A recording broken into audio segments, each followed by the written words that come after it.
Olá, você ligado no Notícias Agrícolas, eu sou Guilherme Dorigatti e o Realidades da Safra de hoje vai lá para a região de Uruguaiana, no estado do Rio Grande do Sul, para verificar como é que estão as lavouras dessa safra de arroz, a safra que começou a ser colhida recentemente. Vamos verificar como é que estão essas áreas. Quem vai conversar com a gente sobre esse assunto é o Roberto Fagundes Gigino, ele é presidente da Associação dos Arrozeiros de Uruguaiana, já está aqui conosco por vídeo. Então seja muito bem-vindo, Roberto, é sempre um prazer tê-lo aqui no Notícias Agrícolas.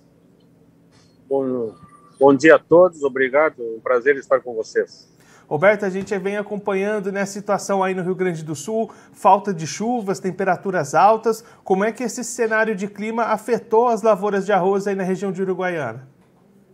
Olha, nós ainda continuamos com esse clima de seca aqui, as chuvas praticamente não aconteceram, foram muito pontuais, localizadas. O início da colheita nós começamos a colher aqui nessa região, aqui em Uruguaiana, início de fevereiro.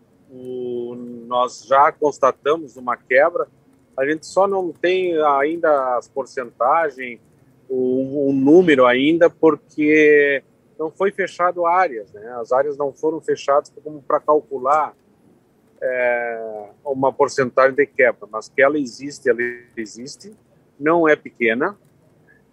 Os rendimentos, a qualidade do nosso arroz aqui varia muito, tem de tudo, tem de 60, tem de 50, mas nós estamos com uma média de 55, mais ou menos, de rendimento. Isso para nossa região, para nossa qualidade de arroz aqui, não é baixo. Temos muito chão ainda para colher, porque não chegamos a 10% da área, devemos estar em torno de 6%, 10% a 8% no máximo. Ainda também não se fez esse fechamento, mas nós está constatado o prejuízo, sim, o prejuízo nós temos e estamos vendo aí até quanto vai ser, como vai ser. Tem essas, teoricamente, seriam as áreas boas que estão sendo colhidas, as áreas que faltou menos água. Temos as áreas abandonadas, que ainda continuam aumentando. Cada dia que passa é uma área mais abandonada, pequena ou grande, mas é uma barragem a menos, uma barragem a mais que seca, uma barragem a menos com água. E nós temos ainda um bom chão ainda de irrigação aí para uma boa parte das lavouras que precisam de água. A notícia boa que nós temos é que tem uma perspectiva de chuva domingo, segunda e terça, que começaria no sábado, na sexta, no sábado, com uma garoa, e está marcando os volumes relativamente bons. Então, pode ser que isso aí nos ajude, vai depender de quanto chover, e nos ajude, lógico, no arroz mais do tarde, porque o arroz que já foi abandonado, tem uns que já não tem volta, não tem solução, e tem outros que com uma boa chuva, pode se salvar e dar um bom ânimo, vamos dizer assim. Roberto, na última semana eu conversei com o pessoal lá de Alegrete, eles também destacaram essa situação, né, de lavouras abandonadas, de algumas áreas irrigadas que não tinham água suficiente para fazer essa irrigação. Então aí em Uruguaiana também tem essa situação acontecendo. A verdade é que assim, Alegrete, Uruguaiana, Itaqui, Massambará, São Donato, Quaraí, Barra do Quaraí, essa região toda da fronteira oeste e centro-oeste do estado está tudo igual, está tudo passando pela mesma situação que nós estamos passando aqui. Isso representa em torno de 55% da área do estado do Rio Grande do Sul. E isso é uma área considerável, uma área de grande produção e de grande produtividade também, e estão todos nessa mesma situação. E aí, Roberto, se a gente olhar, né, essa safra que teve um custo de produção elevado, agora essas perdas diante do produtor, vai ter condições de ainda ter rentabilidade nessa safra? Os preços podem subir a ponto de garantir rentabilidade ou vai ficar no vermelho o produtor de arroz aí no Rio Grande do Sul? Olha, a nossa esperança é que isso aumente os preços, né? Para nós já está tendo uma reação em função do arroz velho, que tem uma qualidade por ser um arroz mais descansado, está tendo uma procura por esse arroz. os preços deram uma reagida positiva. Agora, na abertura da colheita, foi mostrado que o custo de produção, para quem tiver uma produção baixa, porque o nosso custo está sempre relacionado à produtividade, né? Tu tem o teu custo fixo e quanto mais tu produz, mais barato fica o teu saco, né? Ou mais caro, se tu produz pouco, mais caro ele fica. Fazendo uma média de 165 sacos por hectare de produtividade, né, colhendo 165 sacos por hectare ao custo da lavoura passada, nós teríamos que estar vendendo arroz a R$ 87,00, mais ou menos. Hoje nós estaríamos tendo prejuízo para pagar o custo da safra que nós estamos colhendo. O custo da safra do ano que vem, com esses aumentos de adubo, porque o custo da safra passada foi feito com um custo relativamente bem mais barato, se tratando, por exemplo, de defensivos e fertilizantes, né? Foi feito com um custo bem mais barato. Com esses custos que estão agora, que a maioria vai pegar, se não baixar, esses custos não baixarem, aí o nosso custo vai ficar, para a safra que vem, vai ficar mais elevado ainda. Porque a média da compra desses fertilizantes não é pelo valor top de hoje. Foi comprado, começou com R$ 2.000 e depois terminou com 5.000 por aí, falando em números redondos. Mas na média de compra, a maioria ficou com custo mais elevado, mas não ficou com esse custo top, entendeu? Então, o custo médio por hectare ficou em torno de R$ 14.000 por aí, para fazer esse cálculo de 165 sacos por hectare. E aí, Roberto? E o custo para produzir aquela hectare é 13, 14 mil. Dado pelo IRGA e que teve lá uma palestra sobre isso na própria abertura da colheita, semana passada. E aí, Roberto, esse cenário de perdas, de custos elevados, de rentabilidade baixa, pode nos próximos anos diminuir áreas cultivadas aí na região, tirar mais produtores aí das atividades? Pode. O produtor tem que procurar outras alternativas, né, para poder se manter vivo.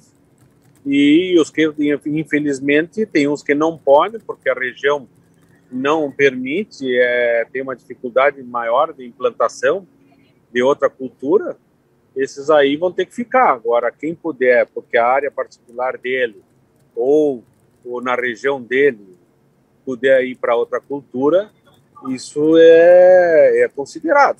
O empresário, o produtor vai ter que pensar nisso. Agora, o quanto ele vai poder migrar particularmente ou não, para a nossa região, tem o limitante das secas, ou seja, não uma seca como esta, que é uma seca histórica, mas nós temos um perfil nessa região de ter secas mais curtas, mas tem. Então, a soja mesmo aqui, os que plantam soja aqui em Uruguaiana, a maioria planta irrigado, eles não arriscam plantar de sequeiros, sem água. O que aconteceu? Por que faltou água para nós? A nossa evaporação, com esses dias quentes de janeiro, nós tivemos muitos dias, nós chegamos a ter evaporação equivalente a 14 milímetros num dia. Isso são 14 centímetros de lâmina d'água que foi evaporada. Nós tivemos em torno de 4, 5 dias seguidos com esses calores. Então, isso aí dá 40, 50 centímetros, depende do que for da região, mas vamos colocar 50 centímetros de água, de lâmina d'água que sumiu.